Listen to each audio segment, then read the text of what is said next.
Hello and welcome to my special update video. So I've been collecting insects for the last 5 years now, and up until this point I haven't really gone over why I keep insects and why I think other people should. So this video is going to be a special overview of all of the insects I have, as well as why I choose to keep them, what I'm going to do with these skills that I've gotten over the last 5 years of experimentation and observation of my insects. So 5 years ago, my auntie showed up with a Ctenomorpha species, a margin-winged stick insect, and that was my first ever species of stick insect that I've kept, and insect in general. But it wasn't the start of my interest in insects. I guess everybody, at some point in their lives, has had some sort of interest in insects and walking around the backyard and picking out different things and whatever. I think that's something that people normally do in the early stages of their childhood. But 5 years ago, I went that one step further and I started collecting all of these insects.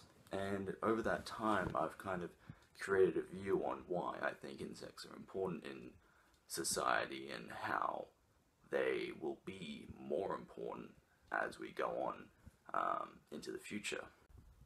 In the future, I strongly believe that we are going to be forced into having to know more about conservation and biodiversity as we go on with all of the influence that humans have on Earth.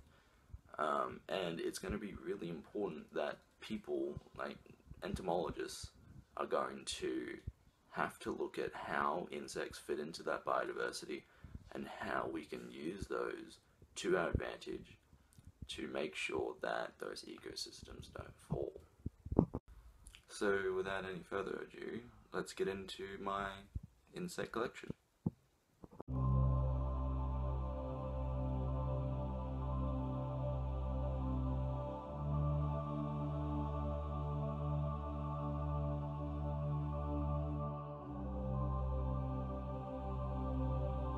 Starting off with the least deadly of all my collection and the largest chunk are all of my numerous species of stick and leaf insects.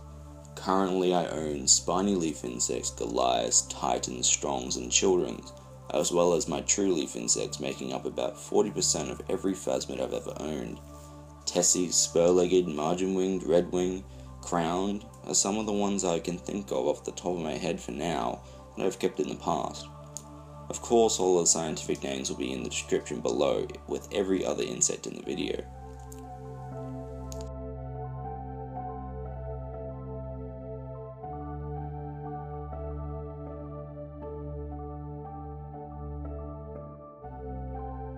Stick insects are, in my opinion, the best pet for kids, as they are large, easy to keep and harmless.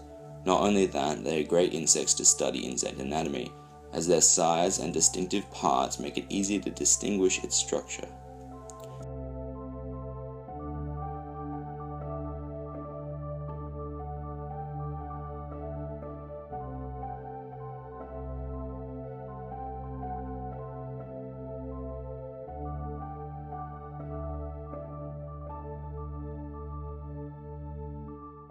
Leaf insects, on the other hand, are one step up from stick insects and a bit more picky when it comes to conditions and food, and may die if not properly cared for, whereas stick insects are a bit more forgiving for the most part.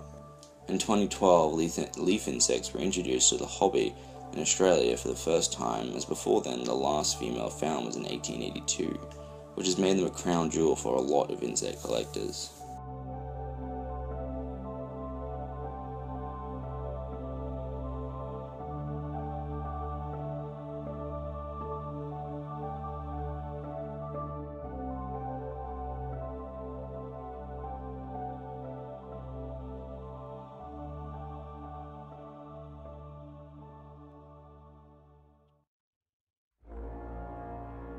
If you're a fan of the ferocious side of things, perhaps a mantis is for you.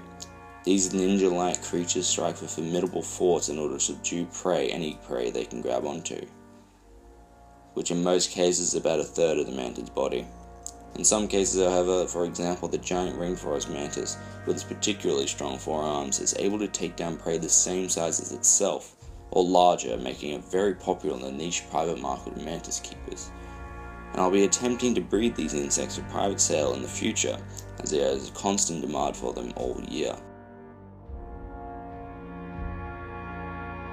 Mantis are dangerous if you're another insect, and bites from them are extremely rare, so long as they are not handled roughly, or if they have some sort of disability.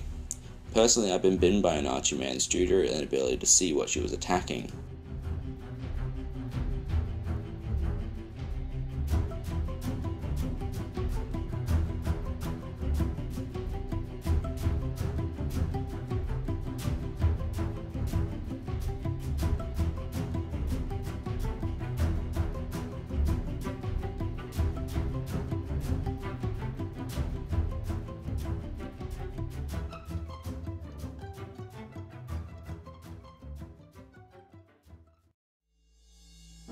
What will attack you on the other hand is a jumping jack ant, and I have more than 100 of them. These power packs from hell are equipped with jaws that can carry 50 times their own weight, and they double as a good gripping tool to any person's skin as they sting you repeatedly with their stinger, sending some hectic pain-inducing venom 4 times as powerful as a bee venom, doubling its concentration with each sting.